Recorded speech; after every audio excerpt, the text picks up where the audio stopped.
السلام علیکم ورحمۃ اللہ وبرکاتہ. امید ده تمام ملګري په خیر کې تللی الله پاک تاسو په حیا عزت باندې ساتي.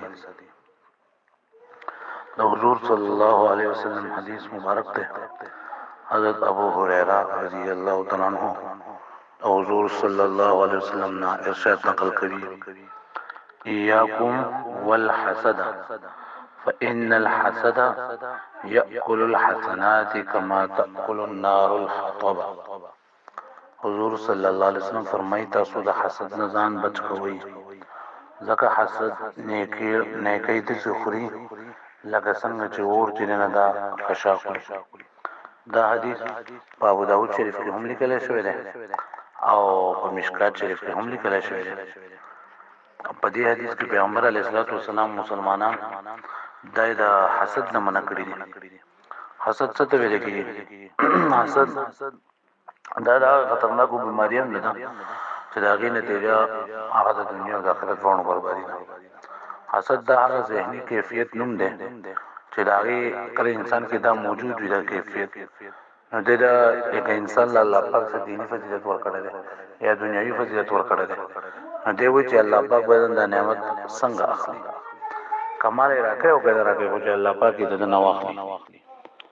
مطلب یو خدا د رشق ته کنه رشق او ابتدا چې لکه مطلب انسان له الله پاک یو فضیلت ورکړي، مال ورکړي، علم ورکړي، د خلکو ته علم خیا مال تقسیمي او ته چې الله پاک دې د مال خمس ورکړي. الله دې مالم د فقره کې جزء د مال په خلکو باندې ولا کوم د علم خلکو ته خلکو د ذکر اذکار وکما.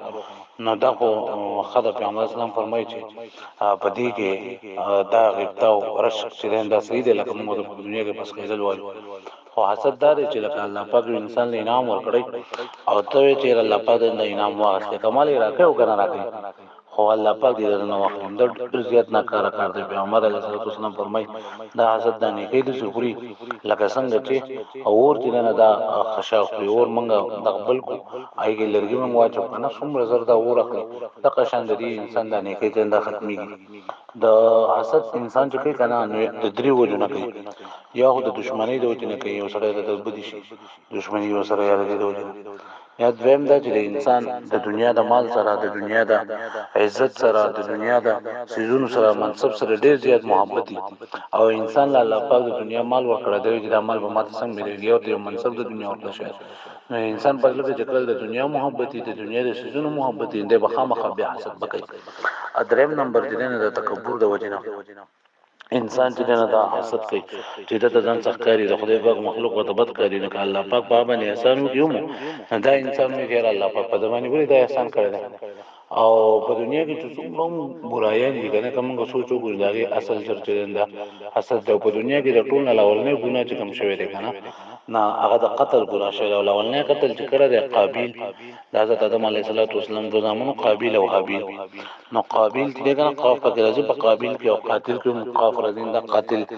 نو دې د خپل لور سره حسد کړو بغض کړو دا حسد د وجنه د خپل لور چې دا وجلو.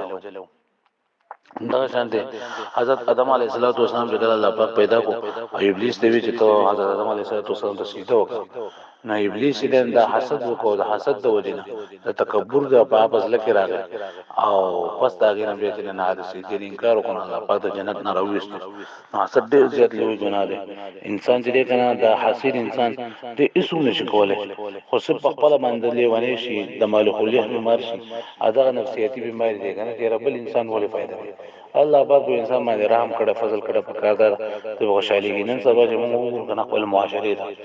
نو پدې کې لکه انسان په خپل کور کې باندې چې خپل خزو بچو سره باندې چې خپل نو سره باندې سانه به اس نه غواړي او دې انسان په لمن باندې نه جوړي چې راځي ولې قرار باندې دته مستی جوړي دته لانجه به جوړي په یو خبر کې په بل خبره به سیت مسلمان موږ په کاردا چې د حسد نه منځ ځان بچو او حسد چې د کوم څه زونه د وجه ناراضي چې د دنیا محبت ته نو په کاردا چې دا نه منځ ځان بچو.